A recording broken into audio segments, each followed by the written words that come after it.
소멸시효, 가압류 가처분, 원고 피고 이런 용어 많이 들어봤지만 정확하게 무슨 뜻인지 모르겠다. 이 영상 보고 알아보시죠.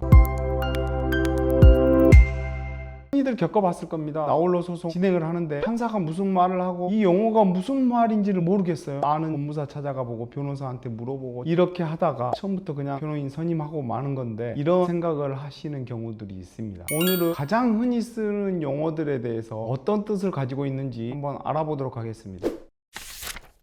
우리나라 민법이 일본 민법을 베껴서 거의 그대로 쓰다 보니까 우리나라 민법에서 쓰는 용어들이 일본 민법에서 쓰는 용어하고 거의 유사합니다. 물론 지금 2000년대 이후에 순우리말로 순화하자 해가지고 용어들이 많이 바뀌고 있는 상황이긴 하지만 여전히 일본 민법에서 사용하고 있는 용어들이 많이 남아있는 상황이고요. 그래서 법률가들은 쉽게 알아들을 수 있는 말인데 일반인들은 잘 이해를 못하는 용어들이 있습니다.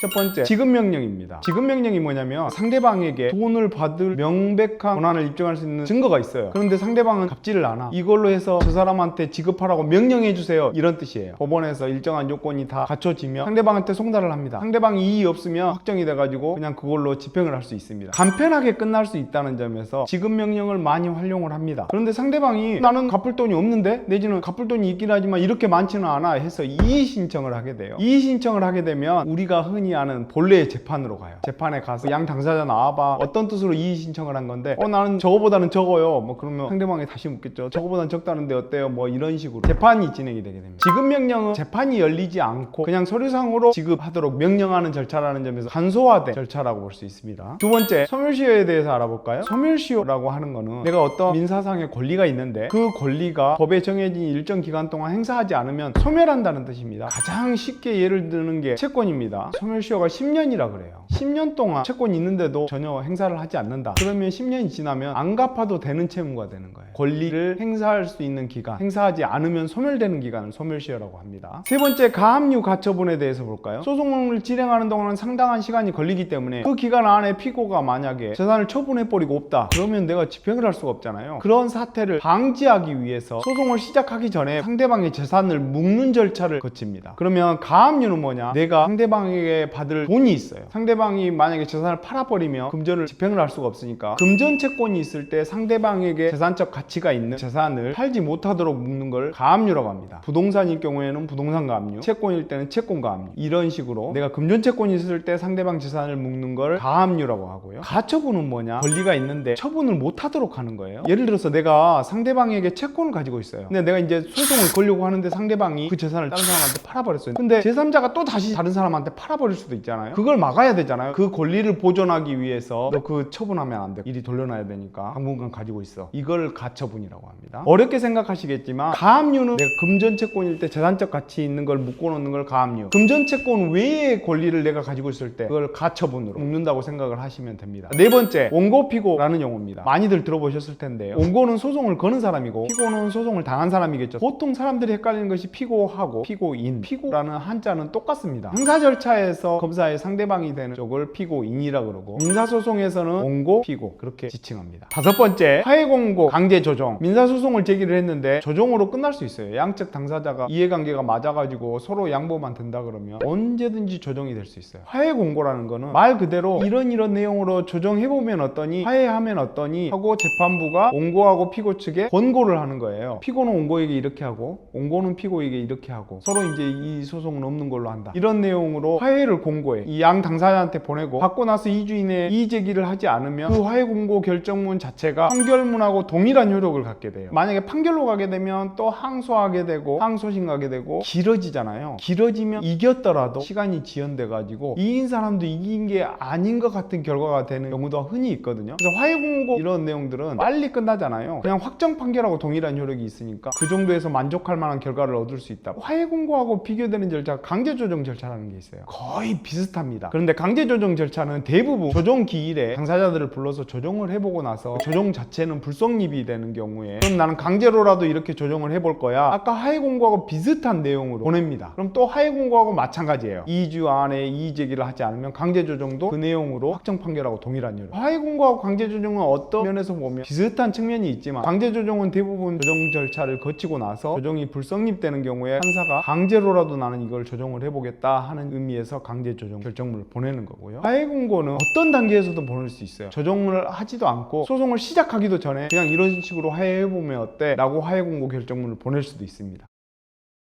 지금까지 민사소송에서 자주 접하는 절차이지만 잘 모르는 용어들에 대해서 한번 정리를 해봤는데요. 오늘 말씀드렸던 용어들이 나홀로 소송을 하는 데 있어서 도움이 됐으면 좋겠고요. 또 내가 나홀로 소송을 하지 않더라도 내가 법률 전문가하고 상담을 하는 데 있어서 이 정도는 내가 알고 가는 게 상담에도 상당히 도움이 되지 않을까 싶습니다. 오늘 설명한 내용에 대해서 추가적으로 궁금한 내용이 있으면 댓글로 달아주시면 저희가 답변을 해드릴 거고요. 구독과 알림 설정 해놓으시면 놓치지 않고 받아볼 수 있을 겁니다.